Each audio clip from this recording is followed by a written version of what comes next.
Hello friends, तो अभी अभी अंकित अवस्थी सर की न्यू वीडियो आई है जिसका टॉपिक है चीन में बैंकों के सामने टैंक तैनात। ऐसा कौन है जिसने चीन के बैंकों के सामने टैंक तैनात कर दिए हैं और क्या लिखा हुआ है इस पर पढ़ी देखते हैं।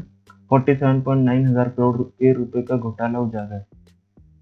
ये क्या हुआ है, चलिए समझते हैं अंकित अवस्थी सर से। ऐसा क्या हो गया जो चीन के बैंकों के सामने कोई कैसे रख सकता है, चलिए देखते हैं। तो स्वागत है आप सभी का वाईफाई स्टडी 2.0 पर। मैं हूं अंकित अवस्थी, आप हैं मेरे साथ में।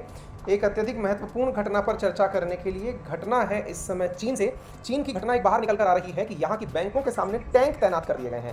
क्या है ये पूरी कहानी, आइए मैं आज के सेशन में आपको बताता हूँ। क्योंकि चीन में हाल ही में इस प्रकार की मीडिया न्यूज़ बाहर निकल के आ रही हैं। हालांकि चीन से किसी भी प्रकार की सूचना का बाहर आना बड़ा चैलेंजिंग होता है, लेकिन कुछ मीडिया आउटलेट्स ने इस बारे में बात कहा है कि 47.9 हजार करोड़ रुपए का लगभग घोटाला हो चुका है, जिसके चलते हुए प्रोटेस्टर्स सड़कों पर उतरे हुए हैं और सड़कों पर उतरे हुए प्रोटेस्टर्स किसी बैंक को नुकसान ना पहुंचा दें, इस वजह से सड़कों पर टैंकर्स घुमाए जा रहे हैं। साथियों, आप यहां पर देख सकते हैं कि किस प्रकार से बैंकों के सामने जनता खड़ी हुई है। आप इस घटना को यहां से भी एनालाइज कर सकते हैं।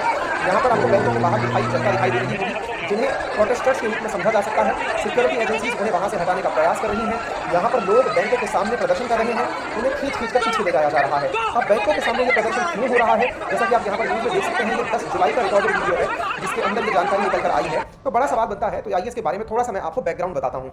असल में साथियों, चाइना का एक अखबार है जिसका नाम है साउथ चाइना मॉर्निंग पोस्ट। उसने अप्रैल में एक न्यूज़ प्रकाशित की। उस न्यूज़ में उसने ये कहा कि जो रेजिडेंट्स हैं हैनान प्रोविंस के अंदर और अनहुई प्रोविंस के अंदर, उन्हें बैंक के खातों से पैसे निकालने की मना कर दिया गया है, ये कहते हुए कि सिस्टम अपग्रेड हो रहा है। अब ये हैनान प्रोविंस कहाँ है, आइए मैं इसको आपको एक बार मैप पर दिखाने का प्रयास करता हूँ। देखिए, ये तो रहा हैनान और ये रहा अनहुई। इन दो प्रोविंसेस के अंदर बैंकों ने सिस्टम अपडेट का बहाना करते हुए लोगों को पैसा निकालने से इनकार कर दिया। आपको मालूम होगा चीन की करेंसी युआन है और वो इनसे निकालने की मना कर दिया गया।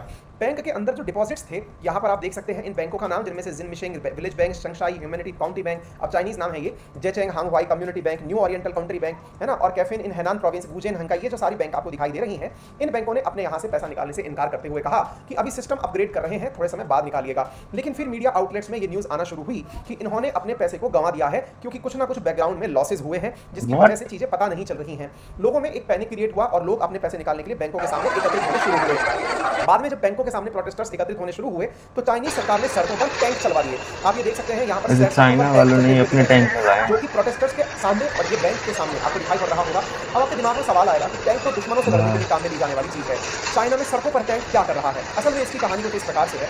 Once upon a time China इन्हीं टैंकों के माध्यम से हजारों लोगों की जान दे चुका है जो अपने ही देश के नागरिक थे। यानी कि युद्ध में उपयोग में आने वाला जो टैंक है वो चाइना के अंदर सरकार के द्वारा, जैसे अपने इंडिया में फ्लैग मार्च होता है ना शांति के नाम पर, यानी भारत के अंदर अगर कहीं भी कोई थोड़ा बहुत इशू क्रिएट होता है तो वहां पर सेना जो है वो फ्लैग मार्च करती है। बिल्कुल उसी तर्ज पर चाइना के अंदर फ्लैग मार्च के स्थान पर इस प्रकार से ये जो टैंक है इनको चलवाया जाता है। टैंकों को चलवाने के पीछे की कहानी स्पष्ट है, ताकि लोगों में पुरानी यादें ताजा हो जाएं। पुरानी यादें जुड़ी हैं 1989 से, जिस समय चीन के अंदर एक जगह है जिसका नाम है तियानमेन स्क्वायर नामक जगह पर छात्रों के द्वारा डेमोक्रेसी की चाहत में आंदोलन किया जा रहा था। हजारों छात्र और कॉलेज स्टूडेंट वहां प्रेजेंट थे। उन आंदोलनकारियों के ऊपर सरकार के द्वारा बड़ी मात्रा के अंदर टैंक चलवा दिए गए थे। कुछ तस्वीरें हैं जो कि आपको यहाँ पर उस समय की दिखाई पड़ती हैं। ये देखिए तियानमेन स्क्वायर, यहाँ पर एक बिल्डिंग है जिसमें इस प्रकार से हजारों लोग एकत्रित हुए थे, डेमोक्रेसी की मांग कर रहे थे।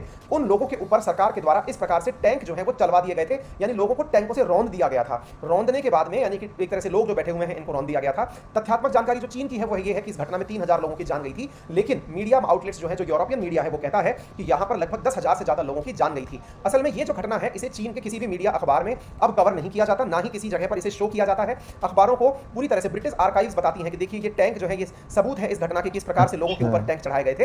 असल में उस घटना के बाद से अब चीन की किताबों में भी इस घटना को नहीं पढ़ाया जाता है, लेकिन लोगों के जहन में ये सारी चीजें जिंदा हैं। तियानमेन क्रैकडाउन जो है, जिसमें लगभग 10,000 लोग मारे गए थे, उसी को याद दिलाते हुए फिलहाल ये जो टैंक आप चलते हुए देख रहे हैं इन्हें दिखाया जा रहा है। साथियों, जब बैंक में लोग मालूम करने गए कि हमारे पैसे क्या हुआ, तो बैंक वाले यहाँ पर एक वादा कर देते हैं कि आपका पैसा हम लोगों ने इन्वेस्ट कर दिया है। जरा आप इस न्यूज की हेडलाइन को पढ़कर देखें, जिसमें कि हमारे पैसे का क्या हुआ, तो यहाँ पर बैंक के द्वारा दावा किया जा रहा है कि हमने आपके पैसे को इन्वेस्ट कर दिया है, सुरक्षित जगह पर इन्वेस्टेड है, आपको लोड लेने की जरूरत नहीं है। मतलब इन्वेस्टमेंट प्रोडक्ट्स में हमने डाल दिया। अब आप पूछना चाहेंगे ये इन्वेस्टमेंट प्रोडक्ट क्या होता है। जैसे शेयर मार्केट होता है या फिर आप बॉन्ड मार्केट होता है, उस प्रकार से इन्वेस्टमेंट शब्द का उपयोग किया जाता है। इंडिया की बैंक्स भी ऐसे ही करती हैं, अपने कुछ सेविंग्स को वो इन्वेस्टमेंट के लिए प्रमोट करती है म्यूचुअल फंड्स के माध्यम से। लेकिन इंडिया में स्पष्ट गाइडलाइन है कितना परसेंट कहां पर खर्च करना है, कुछ उस प्रकार से। तो जनता के अंदर जो पैनिक क्रिएट हुआ है वो पैनिक अपने आप में चीन की एक चिंता को व्यक्त करता है। अब यहां से आगे की जो कहानी है है वो चीन के आर्थिक हालात के ऊपर है। असल में साथियों, चाइना के बारे में जो न्यूज़ इन दिनों निकल कर आ रही हैं, CNBC के द्वारा भी इस न्यूज़ को कवर किया गया है कि चीन में इस समय फंडिंग के अंदर बहुत ज़्यादा डिफरेंसेस चल रहे हैं। चीन के अंदर कहा जा रहा है कि असल में चीन के अंदर आया हुआ कोरोना और इनकी यूक्रेन क्राइसिस के बाद की स्थिति, यानी कि इन्होंने जीरो कोविड पॉलिसी अपनाई थी। एक अब मैगजीन है फोर्ब्स, जिसके अंदर आप लोग जानते हैं अक्सर ये कहा जाता है कि फोर्ब्स मैगजीन के अंदर जिसका नाम आता है वो ऑथेंटिकेट नाम होता है, भाई ये फोर्ब्स के अंडर 40 हैं, 40 अंडर 40 हैं, फोर्ब्स मैगजीन में टॉप 10 मिलियनियर ये है। उनका एनालिसिस है एशिया को लेकर के। क्या एशिया को लेकर एनालिसिस है? उनका एनालिसिस है कि चीन ने कोविड से निपटने के लिए जो जीरो कोविड पॉलिसी अपनाई। जीरो कोविड पॉलिसी का मतलब है कि एक भी कोरोना का पेशेंट मिलता है, चीन वहां पर पूरी तरह से लॉकडाउन लगा देता है। और साथ ही साथ हुआ यूक्रेन क्राइसिस, ये ग्लोबल रिसेशन के लिए जिम्मेदार होगा। अब आप पूछेंगे कि इन दोनों का क्या तर्क है, ग्लोबल रिसेशन से क्या लेना देना है? असल में ग्लोबल रिसेशन का मतलब ये है कि आर्थिक मंदी के लिए, आपको याद होगा आज से लगभग 3 वीक पहले मैंने आपको एक न्यूज़ पढ़ाई थी जिसमें मैंने आपसे कहा था आर्थिक मंदी आने वाली है। उसके अंदर आपने देखा होगा लगभग 4 मिलियन से ऊपर लोग उसको देख चुके हैं, आप भी उसे जरूर देख सकते हैं। उसमें मैंने ग्लोबल क्राइसिस के बारे में बात की थी कि किस प्रकार से आर्थिक मंदी दिखाई पड़ रही है दुनिया में। उन आर्थिक मंदी के लिए इस बार जो लोग हैं वो ये मानते हैं कि इस बार की आर्थिक मंदी जैसे वर्ष 2008 के अंदर लीमैन ब्रदर्स के डूब जाने से आई थी, बिल्कुल वैसे ही इस बार की जो आर्थिक मंदी है वो चाइना से ओरिजिनेट होगी। क्योंकि चाइना ने कोरोना काल के दौरान दुनिया के सामने अपने आप को मजबूत दिखाने के लिए बहुत सारा फंड इधर उधर इन्वेस्ट किया था, लेकिन फिलहाल उसके द्वारा जीरो कोविड पॉलिसी की पालना करते हुए और back to back Ukraine crisis से उत्पन्न हुई दुविधा के चलते इस समय चीन के अंदर खुद पैसे का संकट उत्पन्न हो गया है। हालात ये है कि यहाँ का जो देखिए, जब भी किसी देश में रिसेशन आता है या फिर किसी देश में कमाई बढ़ती है तो जो सबसे बड़ा प्रभावशाली क्षेत्र है ना, जिसको सबसे पहले पता चलता है कि भाई यहाँ पैसा आ गया है या फिर पैसा जा रहा है, वो क्षेत्र होता है रियल एस्टेट, यानी कि जमीन जायदाद जिसे आप कहते हैं। आप लोगों को कितना भी समझा लो कि भाई पैसा जो है म्यूचुअल फंड में लगाना चाहिए, कि शेयर में लगाना चाहिए, कि गोल्ड में लगाना चाहिए, लेकिन ये इंसान की प्रवृत्ति है कि वो अपने पैसे से रियल एस्टेट में जमीन या मकान जरूर खरीदना चाहता है। जैसा अमेरिका में 2008 में हुआ था कि लोग जो है वो अपने पैसे से बिल्डिंग्स खरीदने के लिए निकल रहे थे, लेकिन एक समय ऐसा आया कि लोगों ने पैसा चुकाना बंद कर दिया और बंद करने से जिन बैंकों ने लोन दिया था उनके पास पैसा रिटर्न नहीं हुआ।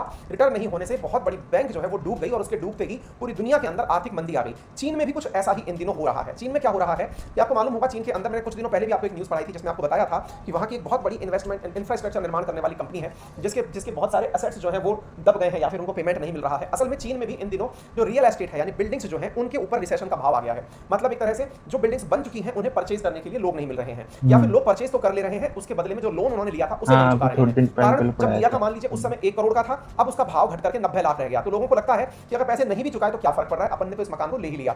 इस प्रकार से चीन के अंदर विशेष रूप से जो रिसेशन का भाव है वो दिखना शुरू हो रहा है। और अगर ये होता है साथियों तो इससे कोई भी अछूता नहीं रहेगा पूरी दुनिया के अंदर। इस प्रकार से मतलब भारत भी इस बात से प्रभावित होगा क्योंकि भारत की बहुत सारी इन्वेस्टमेंट जो है या फिर जो हमारे इंपोर्ट्स हैं वो चाइना ओरिएंटेड हैं। तो उम्मीद है कि आप लोगों को चाइना के हालात समझ में आ रहे हों।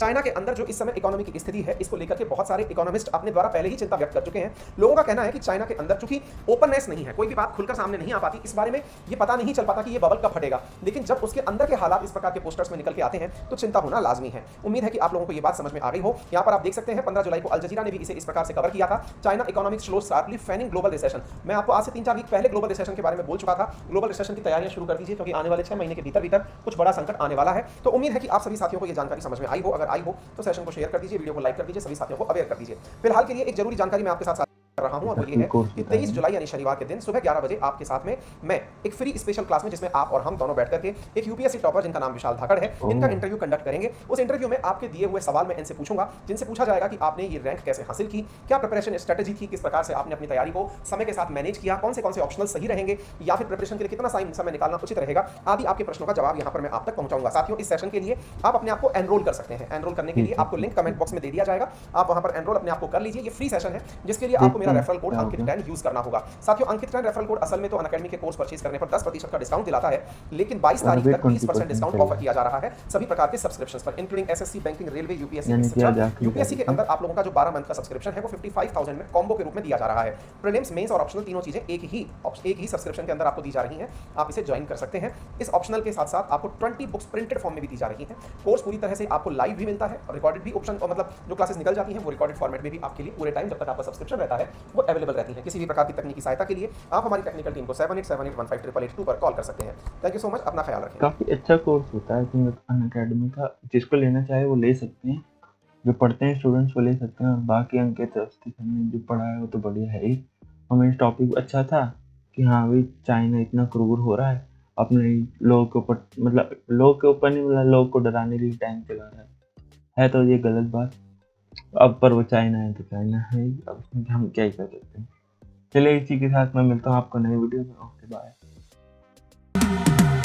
Cause I've been living life right like I could just die any